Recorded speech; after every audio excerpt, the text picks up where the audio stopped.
Attend me now, goodly friends, as I make it my preparation for yon die, in the manner most benefit, a lad of station and repute. Let us not dawdle, for time as ever is a fleet-footed knave. Firstly, the morning cleansing of flesh and brow.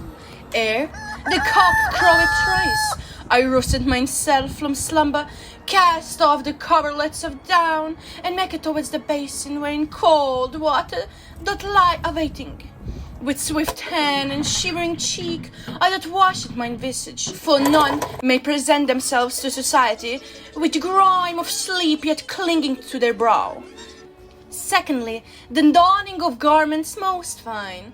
Now cometh the sacred rite of vestment. Upon my naked frame I do first place a linen shirt, crisp and whited, like the snows of January. Drawers and hose next encase mine limbs, toward against the day's chill. A waistcoat of brocade I button close, its hue as rich as port and candle glass. Over this saline mine coat, black, long of skirt, and cut full noble, adornment befitting a younger lord. Lo, no gentle's whole without his trappings, a cravat I bind at mine throat, knotted sure, as though I were to parley with dukes or poets. Into my waistcoat pocket I do place mine time-keeping watch. It's a chain gleaming like angel's hair in sun. Boots shine to soldier's pride, I do clasp to foot. And on my hands gloves of softest kidskin. A can, I take it not for need, but for manner. Fourthly, the finishing touches of civil countenance. Pomatum I apply to these locks of sable hue, else they stray as brambles. A whiff of scent, musk and lavender, like the gardens of mother's estate. One glance in the glass, 'tis well, a lad of character and poise, ready for discourse or duel, for thee or tempest.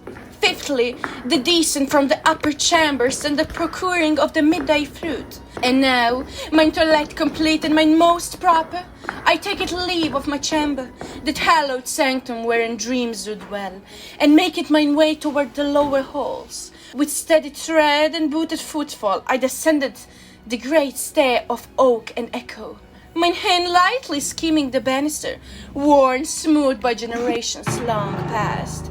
Each step doth creak a solemn hymn, as if the very house don't mark my passing. Anon I arrive at the scullery, where the sun slanted through mullioned panes, casting golden lattices upon the flagstone floor. Therefore, upon the sideboard awaits the fruits of the morn, apples of crimson hue, clustered by God's own hand.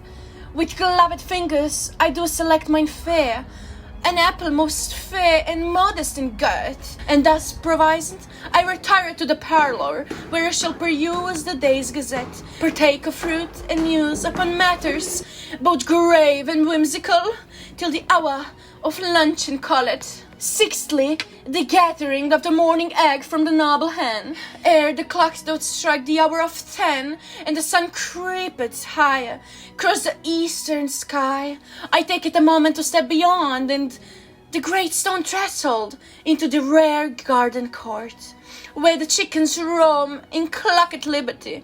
The air is crisp with the scent of dew and straw, and the sound of rustling fetters greeted mine ears, like a rustic symphony. With gait most measured, I approached yon coop, a humble dwelling, yet held in high esteem by its feathered inhabitants.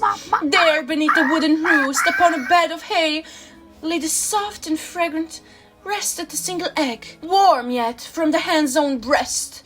I stood low with reverence, and lift the little orb with care, for 'tis a treasure no less than gold in mine esteem. Thou hast done well, fair Matilda, I whisper unto the hen, who gazeth up with indifferent majesty, as queens do upon their loyal subjects, with all in readiness, boot, shine, cravat firm, and mine of utmost polish. I didn't step forth to reveal mine person unto my companions, gather idle, in the drawing room like cats about fire. Hail, friends! Quoth I, standing tall as any Corinthian pillar. Behold me now, clad in the fullness of gentlemanly grace, as is proper and just. Yet no sooner had I spake than did the tittering begin, soft at first like mice beneath the floorboards, but soon it grew like a storm rising over the moons. Laughter, mocking, mirthless,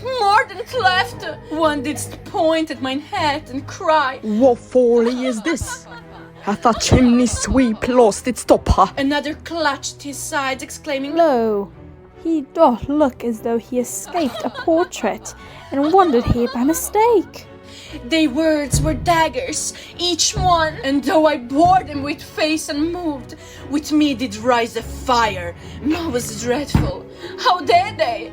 Thought I, know they not of refinement, of poise, of the sacred art of proper attire? I stood in silence, arms crossed, cravat tightening round my throat like a noose of pride.